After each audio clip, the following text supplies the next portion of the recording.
52 seconds. That's all it took for my next guest to secure a knockout victory. He did that at United Fight League One, and he joins me right now. Moon Cosme. Moon, thank you so much for being here.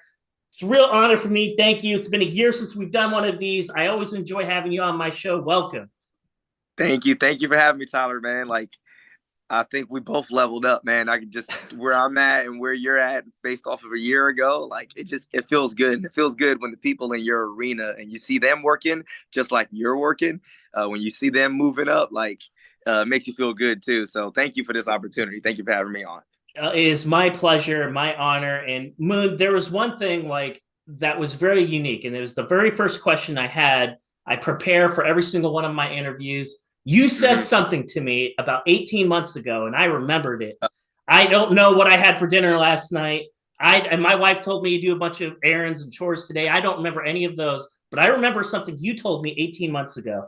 And you talked about getting a first loss, and you said the very first time I lose in MMA, it will be a blessing to me. That was something that is seared in my brain, and I never forgot it all these months later. And I always thought to myself, like, I can't, if that ever happens, I'm going to ask him about what that experience was like. Last Oh man. summer, you lost a fight. You lost Yep. an MMA bout. It was at Icon FC4 for the very first time. I want to get your thoughts. I don't know how I remembered that from 18 months ago, but I I don't know did. how you remember that. I forgot about that. I need to. Yeah, it's out there. It's out there. It might have been like the first show we did or the second one, but you said that to me. Unpack that for me, man. Like, what was that like? You're a guy that doesn't lose. That happened for the very first time. You seem to be in good spirits after it, but I want to know, like, not so much the X's and O's, but like for you as a man, for you as like an athlete, like unpack that loss for me. How did that help you level up? It was a blessing. It was exactly what I talked about because without I'm unpacking the X's and O's because that fight was so much more than X's and O's. It was that fight happened at a very odd time in my life. I had a lot of things going on outside the fight, and it was hard for me to detach what was going on in my life from the fight. And I was in a fight where I felt like it was fight or flight, and I was thinking, and I'm a doer. I like to be in there. I like to take action, and I was in reaction mode, not action mode. And after that fight, I had to. It allowed me to step back, and I had to take a big look at everything that was going on because I'm like, I'll train myself into the ground. Like I was talking to my friend about it. I was like, I'll train till there is no end, and I'll ignore a lot of things in my everyday life, especially when I'm in fight mode because the fight is the most important thing. And that losing that fight, I felt like I was reading a book super close. Like I was so focused and so focused that I was missing details right in front of my face because they were so close. But I was just reading, and I had to pull back just a little bit and take account for some things that I could control. Because in fighting, there's a lot of things you can't control. But there were little aspects that I could control. And I addressed those immediately after the fight. And I was speaking to someone, and I was like, oh man, what was training like after the fight, after the loss, this and that. I was like, the crazy part is the reason why Moon has progressed at the rate that I progressed at was we always treated every fight like a loss. Like after a win, I went right back to the drawing board. What did I do wrong? So after the loss, it wasn't really a change in it was just like, hey, we go back to the drawing board. What did I do wrong? And I found out that the things that I did wrong were specific things in training that I could fix. Mm-hmm. And then there were things that I could address in my personal life that could make my training better and my fighting better. So I was like, well, I know what I have to do. Now it just requires work. And I've never been afraid to do work. It was some deep mental work, but I feel like that loss improved my entire life, which is different. Like people could talk about the record and the this. I'm like, okay, Moon lost one time on paper in 6 years. Woohoo! If you're not a fan of Moon anymore, go buy.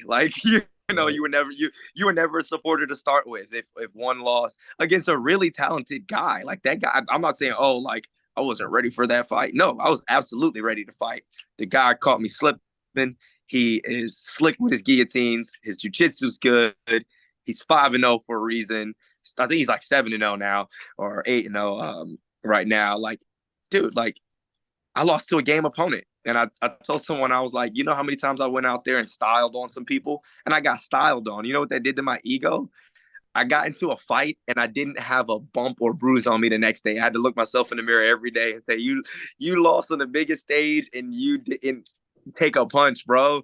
Like, you got styled on, and it made me level up because it made me address a lot of other areas in my life and my training, and allowed me to control some things that I could control that I was just overlooking. You know, what's interesting is like it was a big stage, it doesn't go your way, but then all of a sudden there's like another opportunity that emerges. And like that's definitely something I want to hit up on, but it's like for you and seeing your career grow in the way that it has been pretty amazing. But like I see you like on all these big stage. The very first Icon card you were on Fight Pass. That was a very big deal. Jorge Masvidal was right there, watching you fight. That was a huge opportunity. They liked you. They brought you back. Fight doesn't go your way, and all of a sudden, like I mentioned before, a new opportunity emerges. You have MMA legends that are backing this new venture. They're about to put on their very first card. They're going to give you center stage. The lights are going to be on you, and you're coming off of a loss, and it's like, oh shit, like I'm not going back to like Tyler's backyard fights and like fighting some can. Like, I'm at the show now and I have to deliver on the goods. Like, I don't really have a whole lot of time to feel sorry for myself. I got to get ready again. Can you tell me a little bit about United Fight League? Like, that's very brand new. A lot of people probably don't know a whole lot about it, but you're an exciting guy. You have opportunities. You could have gone pretty much anywhere you wanted. Yeah. Tell me about how this opportunity came about and what made you say yes to them. Man, I had about 4 different opportunities for a fight. And it was crazy because I'm like, I tell people I'm not a fighter. I'm a martial artist that fights. It's a difference. Like, I don't only train when it's time for a fight. The reason why my game constantly progresses is because that's what martial arts is about. It's evolving, adapting, learning, sharing. So like, I was already training and I already knew that, hey, because of my experience in my amateur career and early in my pro career, that, hey, right after Thanksgiving and Christmas, everybody's calling for short notice January fights or February fights or March fights. So my manager already put me on like notice. He's like, hey, you know how it is? I said, man, you gotta say nothing. I already in my head, like literally the first week of December, you would have thought, well, I was in training camp. I put myself in training camp. I was like, all right, here we go. Like, I train twice a day, every day, anyway, except Sunday. But like, the intensity and the focus on training is different. I'm like, I'm in jiu-jitsu. I'm not playing, spider De La Riva guard and like, spider lasso. The focus is sweep and get on top because now I'm like MMA focused. Or, hey, I'm like, hey, let's start this roll, but I'm gonna start in a bad position because I'm gonna work my way out from the bottom. It's like the whole mindset just switches. And I tell people, I love martial arts. I don't love training for fights. It's completely opposite. I'm in a whole different mindset because I have to push myself to a very dark place in my head. I'm not scared of this dark place. I'm not like I enjoy it. I embrace it. It's one of the things you got to immerse yourself in. But like, it just takes a while to get there. Getting physically ready for a fight is easy for me. Yeah, do my running, my conditioning, my rounds. Yeah, getting mentally prepared to go do damage to somebody else because they want to do damage to you. I'm in a different mindset. So basically, I was just training, and my manager came to me, and we had 4 offers. And I'm like, hey, it feels good to have offers, like, especially after coming off of a loss. Like, it's like, okay, well, you're 4-1. Like what's next? And I'm just like, I was thinking what you said, man. I'm like, man, like 2 of the offers were from like smaller shows, but I'm like, hey, bro, that's okay. It's okay. Like, you got to do what you got to do. And then he was like, yeah. And then we got one from UFL. I was like, what's UFL? And he started telling me like, oh yeah, well, this is what they're saying. They're saying this is what your purse is going to be. This is when you'll fight. You get health insurance, you get life insurance. If you win, you get stock opportunities. You enter a tournament, so you're gonna know when you're fighting. it's going to be multiple fights. And I was like, hold on, you telling me I don't have to fight and then wonder when the hell Moon is going to fight again? And then I was like, what do you mean I get health insurance? I was like, what did you say that Did one I hear time? you right? Yeah, did I hear you right? And I was like, then he like told me the person. I was like, what? I was like, then he's like, oh yeah, if you win, they have sponsorship opportunities. I was like, huh? And he was like, oh, also like you'll get stock in the company. I was like, what the Stock in the fuck? what? I'm like, what is going? I'm like, I said, look, shout out to Jesse James Wallace, my manager, the OG. I'm like, yo, if you can get this in a contract, I'm like, there is no picking anything else. I'm like, this is who I'm gonna go with. I'm like, they're gonna pay me pretty decent. It was I don't know everybody's contract because everybody probably got different, but it was a flat rate for me, which I'm like, I'm not gonna fight harder because there's more money. I said, shit, I was fighting my life out when I wasn't getting paid as an amateur. So I felt good, like, oh, it wasn't like, oh, win money, show money. I don't believe that makes you fight harder. I think that's stupid. Like, just give the fighters, like, you can give them bonuses, but like cutting your pay in half, like, so they gave me a flat rate. It was like, I was like, okay, this is good. This is more than I got paid my last fight. And then I was like, I get stock opportunities in the company. My manager sends me the contract, and I'm detail oriented. So I'm reading this thing for like 3 hours. I'm like, screenshot, sending it to him. Hey, what does this mean? Because he's already went over it and everything. He's like, oh yeah, that's what that means. I was like, screenshot. I was like, I can have my own sponsors too.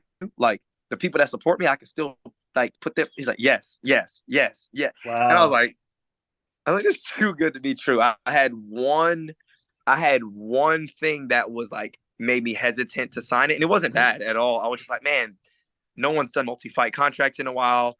You know, am I going to get three or four fights in a year, or is this going to string out for 2-3 years? What if United Fight League? Like, I didn't know. It was like this unknown. Hey, if you can ask them to tweak one thing in here, I'll sign that tonight.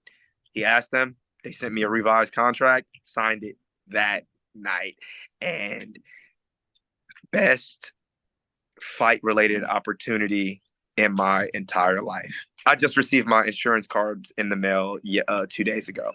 Wow. And like I almost teared up because I was just like, every day, every time I go in there, like it's just like it's a do or die mentality. Like just because I'm smiling and laughing doesn't mean like I don't have that kill or be killed mindset. For me, I look at death differently, and like for me, I want to earn my death. And if I'm gonna go out, I want it to be like a party. So that's why you see me like enjoying the music on the way to the cage, smiling and laughing. And like, if this is the grave where this is my own grave that I'm digging, that I'm willingly going into, and all these people are gonna watch me take my last breath. I want to enjoy it. I don't want to like, I'm not like, I don't. Can you imagine dying, fighting, like feeling angry and all this other stuff? Like, nah, I want to go. I want to like go with that kind of like glorious feeling. So like, just those little things, the health insurance, the life insurance, those opportunities. When he told me that, I was like, say less. And then because I'm a research guy, I'm like, UFL, what is this? I'm like, hold on. I'm like, UFL. I'm like, I seen freedom fights in Miami when I fought the Icon. They fought the next day. I was like, that's why Frank Mir and Rampage, and I got pictures with all of them. And shout out to Sophia, one of the most organized people I've ever met in my life. Next to me, she is on it because I met her at Icon, and I guess because I fought for Icon, and now she's a part of the board, I think COO of UFL. She's already seen me fight live in person. Tito's already seen me fight live in person. Not Rampage. Frank Mir saw me fight live in person and all this stuff. So I guess they already had an idea. Okay, well, he'll be a good bantamweight for the tournament. And so my manager just kind of just put everything together. So I think it was a little bit of what I previously did with Icon, and because Sophia worked with Icon, and now she's at the United Fight League. And then my manager being the connecting piece. And that's why I'm like, yo, that's what managers are for. And he gave me the opportunity, and I was like, yo, I signed that contract, and like I took a breath of fresh air, and I was like, I can't wait to go do my job. Well, and let's talk about you doing your job, because you went out there and I don't know if the only time you probably sweat was when you were getting ready to make that walk in the back room. You go out there, you're not giving me a lot to talk about. 52 seconds, you go in there, you clip them, you end the fight, not a scratch on you. And you're unpacking everything. Like you go out there, you did your job, but you're also that type of guy where I know you well enough to it's like everyone else is going to look at that and be like, oh my gosh, it was the absolute perfect thing in the world. But I know you well enough to where you probably unplugged from social media for a couple days. You probably like went through a mental checklist of sorts and were like, all right, well, yes, I got the result, but like in the lead up there, these are the things that I wanted to work on. Like, was Yeah, it what can you tell me a little bit about that process for you? Like, I don't need to know the details per se, but yeah, yeah, unpacking victories. We don't talk about that. It's just like, oh, you won, great, and it's like great, like there's a celebration, but like I also feel like it's important to be cerebral when things go right, and we don't always do yeah, that. yeah. And like that's a big thing. Like I believe in the absolute value of things. So -9 and +9, still the absolute value of them are 9, Mm-hmm. right? Right. So it's not necessarily about was it a good experience or a bad experience. It's just about the experience. So like unpacking that win, it was crazy in my head because all camp, based off the game plan, I was like, man, I can knock this guy out. Not like in a Mm-hmm. cocky way, but it was like stylistically, if I can execute the plan to a T. But like it's a fight. Plans don't go 100%. Like Right. how you win. I would say that plan went 99.9, hit it with the Lysol, 99.9%. Like there was nothing else in there that like we didn't execute properly. We just took advantage like of the moment. When I say we, is like my team led me to there. And the biggest thing that I unpacked is afterwards got I got my team and was like, I found it. And they're like, what's like it? I'm like, the sweet Mm-hmm. spot of training, the sweet spot of intensity, the sweet spot of progression. Now these things might change over time, but for right now, we found it. And so we reviewed the tape and everything, and it was like it wasn't much to review. And normally where I can get super analytical and like maybe overthink a little bit and create problems that aren't there, like they helped me be so present. It was like, yo, enjoy this one. There's really not much to unpack.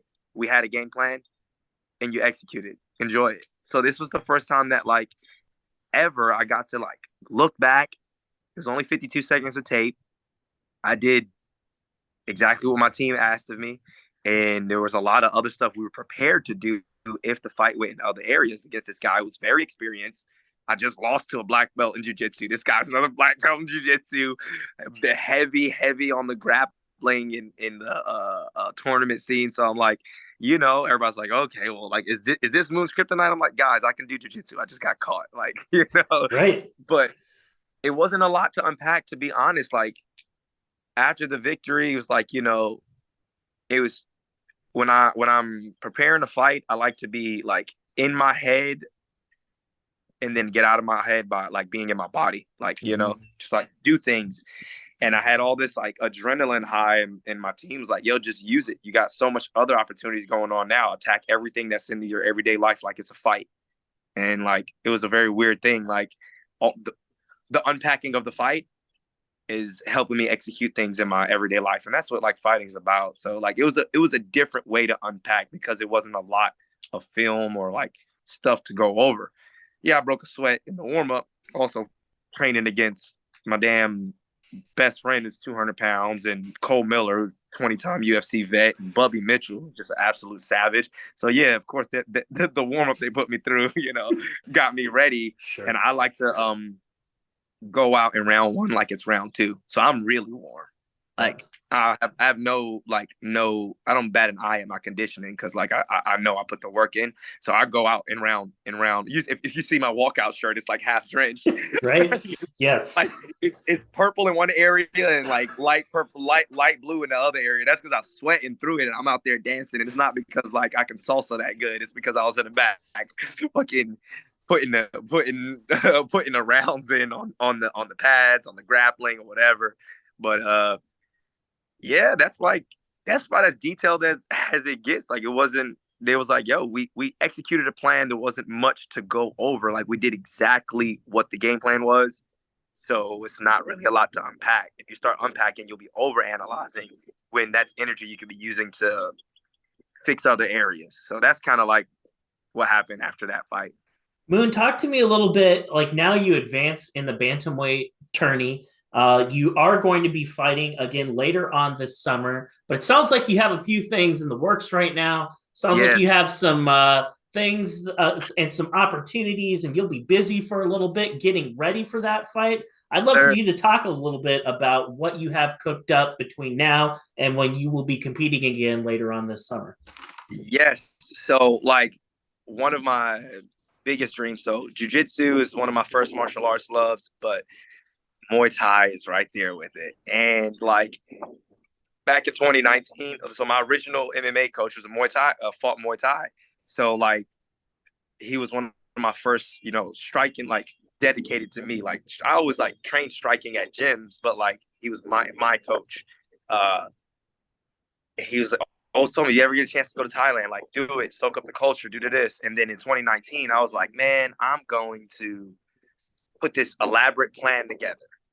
And 2023, 4 years of work is here. And the plan was literally telling Lathan, who's my head coach, my best friend too, was like, hey, look, the goal is we're going to get about 5 or 6 fights, right? I'll probably be like 5-0 or 6-0 or like 5-1. 5-1. And I was like, and like, this is after training. So I'm on like a little training high till I was like, look, and then what we're gonna do is everybody will be studying this tape on how to beat Moon. And then Moon disappears to Thailand. And I just add another like element to my striking. I come back and I kick the next guy's head off. I was like, what do you think about that? He's like, hell yeah. And like my best friend, my head coach, so we just like hyping each other up, like, yeah. And I ran into an obstacle. And the only obstacle that would stop me from getting to Thailand was money. And my best friend basically looked at me as like, hey, if money is the only thing stopping you from getting to Thailand, you don't fucking deserve to be there. And that's like a challenge. And I'm like, yo, you got over $1 million worth of information in your head. You telling me you can't raise 5 to 7 G's? Mm-hmm. Now it's a very short amount of time. It was like 3.5, 4 weeks. But he's like, yo, if that's the only thing stopping you, you don't deserve to be there, bro. And I'm like, you're right. So I get with my sister, get with my family, my close friends. I'm like, hey man, like let's brainstorm. I call it a mastermind group. It's a thing that like a lot of business people, entrepreneurs, scientists, and stuff do. I'm like, let's brainstorm. And the thought process behind the mastermind is whenever you get more than one person, when two people come together, like because y'all brains are working together, it forms like another like. And this is me being a nerd, by the way. Mm-hmm. It forms like another brain, and then like you guys come up with thoughts that you might have never thought before because now you got this exchange of like, oh, what if this? What if that? What if that? So I talk with my sisters, and like she's like, hey, let's start a GoFundMe, reach all your sponsors, do this, do that, do this, do that. And I was like, yo, we're gonna make it happen. And I'm a risk taker. So as soon as we raised enough for the plane ticket, I just bought it. I didn't even wait till I got the rest. I was like, the plane ticket was the most expensive part. It was $2,000. Like I'm like, I don't have $2,000 to just spend on a plane ticket, And I'm like, the GoFundMe's going up, and my sister's like, do you see the GoFundMe? She's like, you need to go thank these people. I said, I am thanking them. I'm just late on emails. I'm horrible at emails. I'm sorry. So I'm like thanking everybody personally. And then I look in there. I'm like, look at the plane ticket. I'm like, I can't wait no longer. It's getting closer to the date. And then like that little fight inside me was like, buy it. Like we call it fighting on death's ground. When there is no other option, you'll find a way. Mm-hmm. So I'm like, plane ticket bought. Now I just got to raise another, $3 to $5 grand. Mm-hmm. For training and stay and housing and all that. But I'm like, we're going to make it happen. So essentially, that's the opportunity that I had. It was kind of perfect because I won my fight. And this is what I said, the beautiful thing about the UFL, besides all the other stuff they're doing, they eliminated 4 of the 5 main stressors. I'm not going to say in my life, but I would say a fighter's life. Who are you fighting? When are you fighting? Where are you fighting? And how much are you going to get paid? Mm-hmm. Like, Okay, I'm fighting Volody, or the gentleman from Armenia. I'm fighting him in August in Salt Lake City, Utah, on August 12th. Right. I know my pay. I know, like, so it's like I don't have to think about these things. Oh, after February, do I need to go get a March fight because Moon is unscathed, and then go last minute or do this? Like, nah, bro. You got a March fight, you got an August fight, and then you got a December fight. So I know when training camp starts. Mm-hmm. So I know when I need to start mentally preparing for this. So when I sat down with my coaches and I was like, "Hey, y'all remember that plan we came up with like back in 2019?" Right when I went back in 2020 when I had my pro debut, it was like, yeah. I was like, what do y'all think about me going to Thailand? It was like, do it. Like we did, like all my coaches, it was like Cole Miller, 20-time UFC vet. He's so stoic. He just looked at me with a straight face. He's like, go. Yeah. he's like, go. He's like, you got 5.5 months before your next fight. He says, you go now. He tells me, you do only Muay Thai. I know you could do jiu-jitsu. I know you could do it. You go soak up the Thai culture. You work on it. You go do only Muay Thai for a whole month. You come back, you still have 3 months to prep for a fight. Now you take what you got because I tell people in a training camp, you might learn some new things, but the goal is not to learn new information. It's to sharpen tools and to focus on the game plan. Mm-hmm. So it's like, hey, you come back, you have 3 months. You're not going to do a 3-month training camp. So right. You're going to come back, you're going to work out those tools, adapt those tools to your MMA stuff, show us some cool shit, and then let's go fight in Salt Lake City in August. I said, this is perfect. I have the perfect time frame. I can get the time off from both the gyms where I teach at for both because two of my coaches they're best friends and they own gyms within 20 miles of each other. Oh, wow. So it's perfect. And they're in different cities. So like it's two totally different types of gyms too. I call Bubby's gym the dungeon, 10,000 square foot brick facility that like has no AC. So like it'll harden you and like it's not made for the weak. And then Cole's gym, 20-time USC vet, like the knowledge he has there, it's like a prestigious academy. I'm like, it's like going to school, but they train hard there too. It's just like a different vibe, different, vibe. And like all my coaches are like, go, go, go, go, go. So my best friend's like, bro, if money's the only thing stopping you. And then I was like, hey man, you should come too. Because if money's the only thing stopping you, and how about this fool's raising money and now me and him are both going. So as a fighter, I have my head coach and my best friend both going, we're both going out there. We're going to level up. And it's like, yeah, that was 52 seconds. I'm not saying the next one's going to be in 42 seconds. I'm just saying like the goal for me is every time I step in the cage to be a better version of myself than I was prior. And I think being uncomfortable in another country where I don't speak the language, but I have a love for the art and will be the perfect way to be uncomfortable and kind of like, I feel great. I'm on this adrenaline high from this win. And it's like a check to reality that, hey bro, you really ain't shit, bro. It's some guys out here that do this for a living. They fight every 3 weeks. This is how they put bread on the table. And so like be a white belt in Muay Thai. I teach Muay Thai. I know about Muay Thai, but compared to Muay Thai in Thailand, I don't know shit. So get ready to be uncomfortable and get ready to be baptized by fire. And I'm like, I'm ready. Well, absolutely, Moon. I can't wait to talk to you again when you return from Asia and you come back and you tell me about the things that you've learned and what we can expect to see in August. But until then, I want to give you an opportunity. I know that there's a lot of people that work with you, and there are a lot of people that have helped you out behind the scenes to make this trip to Asia possible. I'd love for you to have the opportunity to talk about them before I let you go. Yeah, I wouldn't be where I'm at without my family, my team, and my support system. And I don't like to call people fans. Like I said, I like to call people supporters because like they're supporting me on this journey. You don't have to give me anything, but you give me your time, attention, and now through this GoFundMe, people have given me their money. Like, so like they're literally making this dream of mine that I'm working for, and I am working very hard for it. But like they're making this dream of mine a reality, and I'm just super appreciative for all my sponsors out there. Shout out to the United Fight League and 3, Harrison Rogers, the energy drink company. They're also, you know, one of my newer sponsors from my fight. But like all my sponsors, man, Any Tree Solution, shout out to Nat Paul, uh, Morton Electric, shout out to Vic, one of my biggest sponsors, my family member. I just call her Lemonade. I ain't gonna put her name out there, but Maria, Cater Converters. They've been sponsoring me since my first pro fight. My mom's business, Nurturing Minds, tutorial facilities, tutorial services, PMG Trucking. That's my sister's business. Shout out to my own business, Lunar Unlimited. Just like I could just go on and just I could thank so many people, and like Creative Memories is one of my newer sponsors that doing like photography, and they've been kind of following me around during my last fight camp. So you'll get to see a lot of behind the scenes. I'll show you some stuff.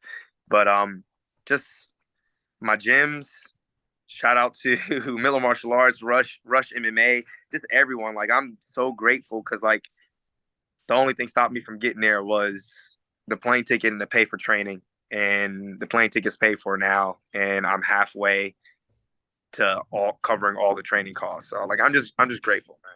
Grateful. Well, I'm grateful for your time today, Moon. Best of luck going to Thailand. I think that's going to be an amazing experience for you. I think it'll be an enriching thing, not only as for you as a martial artist, but just as a person that's on this thing that we call Earth, right? Trying to soak things up. I think it's going to be a quite an experience from you. I think you're going to come back, and you'll still be talking about it 30 years from now when you're old when you're old and gray. Like nobody can ever take that away from you. I would chair on my front porch drinking my coffee like, hey, back when I was your age, son, Thailand, and I do have one more thing to say. One more.